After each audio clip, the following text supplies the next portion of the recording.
ब्राह्मणों के विकास पर क्या बोले आचार्य प्रमोद कृष्णन, आइए जानते हैं। हमें डराओगे तुम हैं? अरे मूर्खो, संस्कार किसने दिया भारत को? ब्राह्मण ने। संस्कृति किसने दी? ब्राह्मण ने।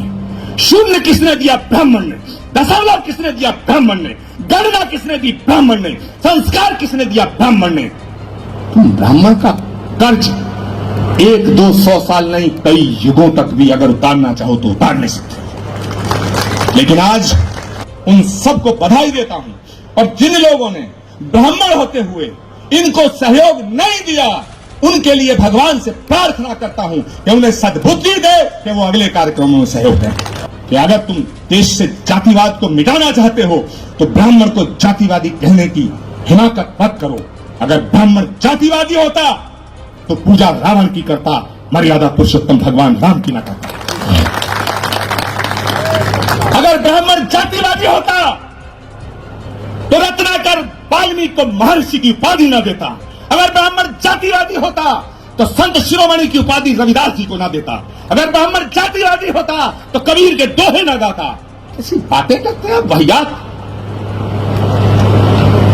मैं कहना चाहता हूं कि अगले महाकुंभ में एक प्रस्ताव आए कि अगर भारत को जातिवाद से मुक्त कराना चाहते हो, और बड़ी मजेदार बात है, जातिवादी होने का हमला हम पर वो नेता करते हैं जो एक एक जातियों के नेता हैं,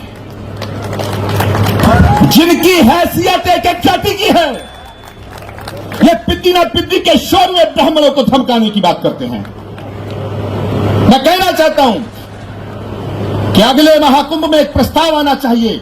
यदि भारतीय लोकतंत्र से, भारत की राजनीति से जातिवाद को मिटाना चाहते हो, और भारत के संविधान में बाबा साहब अम्बेडकर ने यह व्यवस्था दी है, यह हमारा प्रेम्बल है कि भारत के अंदर धर्म, जाति और लिंग के आधार पर कोई भेदभाव नहीं होगा।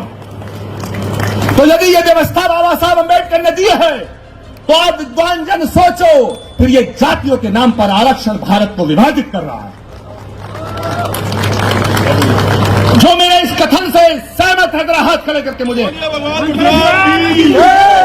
अगले महाकुंभ में यह प्रस्ताव आएगा कि भारत को जातिगत आरक्षण से मुक्त किया जाए, और दुनिया के अंदर अगर कोई जाति है तो 2 जाति है, एक अमीर है, एक गरीब है। अगर आरक्षण हो तो उसका आधार आर्थिक हो। 7 चीफ मिनिस्टर, 6 चीफ मिनिस्टर। आज पूरब से पश्चिम, उत्तर से दक्षिण हम देखते हैं, हमें नजर कोई आता ही नहीं। और इक्का दुक्का अगर कोई नजर आता तो वो कर्मकांड से ब्राह्मण नहीं लगता, व्यवहार से ब्राह्मण नहीं लगता, आचार विचार से ब्राह्मण नहीं लगता।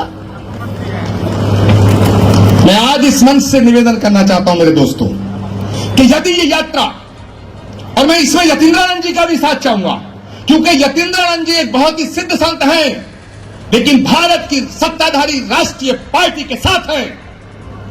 मैं कल की पीठाधीश्वर के रूप में सेवा में हूं, लेकिन मैं भारत की विपक्ष की पार्टी के साथ हूं, मगर ब्राह्मणों के हित में हमारे दोनों के बीच में कोई मतभेद नहीं है। आप फैसला करिए। मैंने तो कर लिया।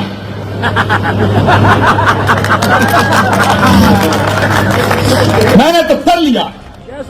मैंने कर लिया। और मैं बताना चाहता हूं कि जो हमारा हौसला है, हमारा जो जज्बा है, हमारा जो पराक्रम और पौरुष का इतिहास है, मैंने पहले भी कहा कि ब्राह्मण को समझाने की कोशिश करना, बहलाने की करना, फुसलाने की करना, बहकाने की करना, धमकाने की मत करना। मैं देश की तमाम हुकूमतों से कहना चाहता हूं, और वो जब मैं कह रहा हूं हुकूमतों से कहना चाहता हूं, तो उसमें वो हुकूमतें भी हैं जो हमारी पार्टी की हैं। मैं उन सब हुकूमतों से कहना चाहता हूं, वो हुकूमत भी है जो हम पे निशाना साधती है। मैं दोनों हुकूमतों से कहना चाहता हूं कि जज्बे शौक़े शहादत को क्या कीजिए, शहादत के शौक के जज्बे को क्या कहिए, कि जज्बे शौक़े शहादत को क्या कीजिए।